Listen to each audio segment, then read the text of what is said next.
آگ کا ایک شعلہ جو ان کے کاندھوں میں نکلے گا اور آخر ان کے سینوں میں ظاہر ہو جائے گا۔ نمبر 2، صحیح حدیث شریف میں آپ صلی اللہ علیہ وآلہ وسلم نے فرمایا، کسی یتیم غریب کا حق نہ کھانا، اس کا مال نہ کھانا، ہلاک ہو جاؤ گے، برباد ہو جاؤ گے۔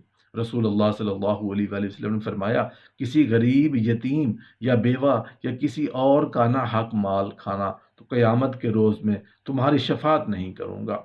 ناظرین، آپ خود سوچئے، جب آپ صلی اللہ علیہ وآلہ وسلم قیامت کے روز کسی کی شفاعت نہ کریں، وہ اس دنیا میں بھی ہلاک ہو چکا ہے اور محشر کے روز تو ہلاک ہوگا ہی ہوگا، بلکہ جہنم کے بڑے گڑھوں میں سے ایک گڑھے میں رہے گا، اس کو بھی موت نہیں آئے گی، اس لیے آپ اس کا کم مت کرنا۔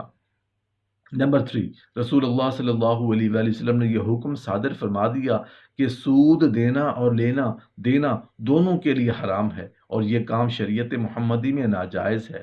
جب رسول اللہ صلی اللہ علیہ وآلہ وسلم نے حکم دے دیا یہ عمل حرام اور ناجائز ہے، ہم اس کاروبار کو شکل دیتے ہیں، اس لیے رسول اللہ صلی اللہ علیہ وآلہ وسلم نے اپنی امت کو خبردار کیا تھا کہ یہ کام نہ کرنا، یہ عمل جہنم میں لے جائے گا، لیکن ہم نے تو یہ کاروبار بنا دیا ہے۔ ہم جانتے ہوئے بھی یہ سود ہے، بینک میں پیسے رکھ دیتے ہیں، اس کا ماہانہ منافع کھا کر کہتے ہیں یہ کاروبار ہے، ہم کہتے ہیں خیر ہے، ہم بھولے بنتے ہیں، دراصل ہم خود کو ہی دھوکہ دے رہے ہوتے ہیں۔ ہمیں پتہ ہے محشر کے روز سود دینے والے کی اور سود لینے والے کی دونوں کی بخشش نہیں ہوگی۔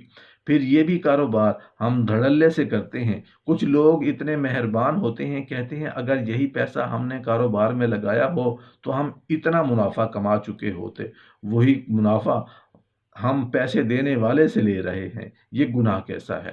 دراصل ایسا سوچنے والے انسان جہنم کی طرف تیزی سے جا رہے ہیں۔ اس لیے آپ ابھی سے اسی وقت اللہ تعالیٰ سے توبہ استغفار کیجئے اور اپنے گناہوں کی معافی طلب کیجئے، لیکن یہ سود ہے، اس سے پرہیز کیجئے اور اپنی آخرت سنواریے۔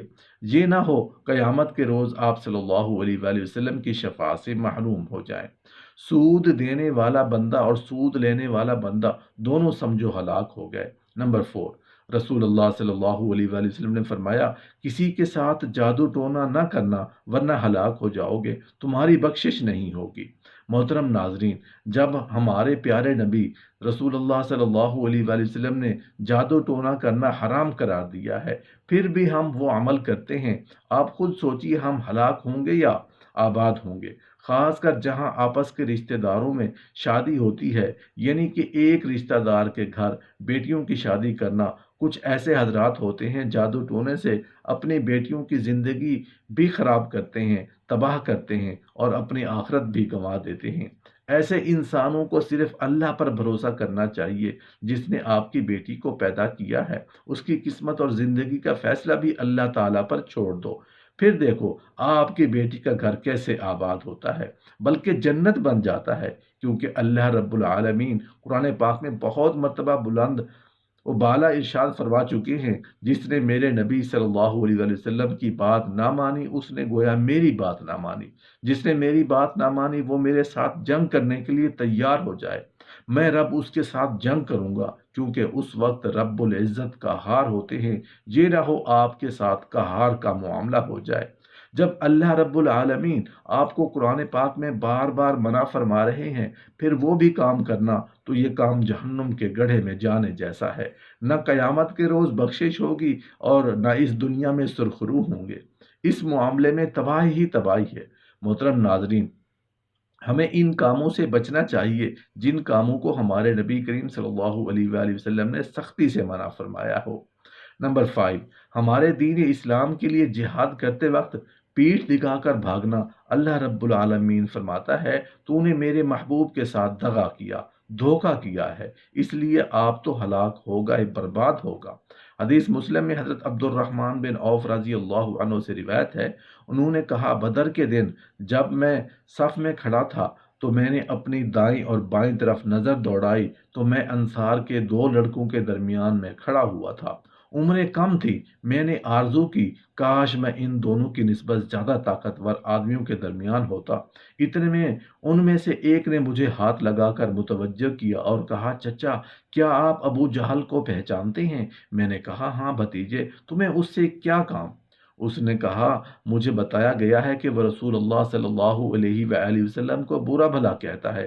اس ذات کی قسم جس کے ہاتھ میں میری جان ہے، اگر میں نے اسے دیکھ لیا تو میرا وجود اس وقت تک اس کے وجود سے الگ نہیں ہوگا یہاں تک کہ ہم میں سے جل تر مرنے والا موت آ جائے۔ میں نے اس لڑکے پر تعجب کیا تو دوسرے لڑکے نے مجھے متوجہ کیا اور وہ وہی بات کہی۔ کہا پھر زیادہ دیر نہ گزری کہ میری نظر ابو جہل پر پڑی۔ وہ لوگوں میں گھوم رہا تھا تو میں نے ان دونوں لڑکوں سے کہا تم دیکھ نہیں رہے، یہ ہے تمہارا مطلوبہ بندہ جس کے بارے میں تم پوچھ رہے تھے۔ وہ دونوں یکدم اس کی طرف لپکے اور اس پر اپنی تلواریں برسا دیں حتیٰ کہ اسے قتل کر دیا۔ پھر پلٹ کر رسول اللہ صلی اللہ علیہ وآلہ وسلم کی خدمت میں حاضر ہوئے اور آپ کو اس کی خبر دی تو آپ صلی اللہ علیہ وآلہ وسلم نے پوچھا تم دونوں میں سے اسے کس نے قتل کیا ہے؟ ان دونوں میں سے ہر ایک نے جواب دیا میں نے اسے قتل کیا ہے۔ آپ صلی اللہ علیہ وآلہ وسلم نے پوچھا کہ تم دونوں نے اپنی تلواریں صاف کر لی ہیں؟ انہوں نے کہا نہیں۔ آپ صلی اللہ علیہ وآلہ وسلم نے دونوں تلواریں دیکھیں اور فرمایا تم دونوں نے اسے قتل کیا ہے اور اس کے ساز و سامان کا فیصلہ آپ کے معاذ بن عمرو رضی اللہ عنہ کے حق میں دیا، اور وہ دونوں جوان معاذ بن عمرو اور معاذ بن عفرہ رضی اللہ عنہ تھے۔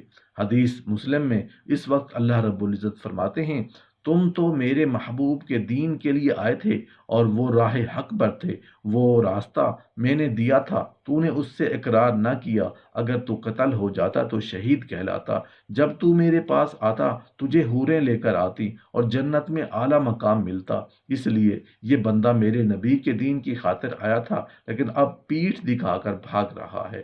اس بندے سے اللہ رب العزت غضبناک ہو جاتے ہیں، وہ محشر کے روز جہنم کے بڑے گڑھوں میں سے ایک بڑے گڑھے میں رہے گا، نہ مرے گا نہ اس کو موت آئے گی، پس جہنم کے ایک بڑے گڑھے میں رہے گا۔ حدیث مسلم میں زید بن ارقم رضی اللہ عنہ سے مروی ہے، کہتے ہیں کہ جہنمی کو آگ کے لیے بڑا کر دیا جائے گا حتیٰ کہ اس کی ایک داڑھ احد پہاڑ کے برابر ہوگی۔ کسی بے گناہ کو قتل نہ کرنا۔ رسول اللہ صلی اللہ علیہ وآلہ وسلم نے فرمایا جس عمل کو اللہ رب العالمین نے حرام قرار دیا ہو اس کو نہ کرنا، یعنی کسی بے گناہ کو قتل نہ کرنا۔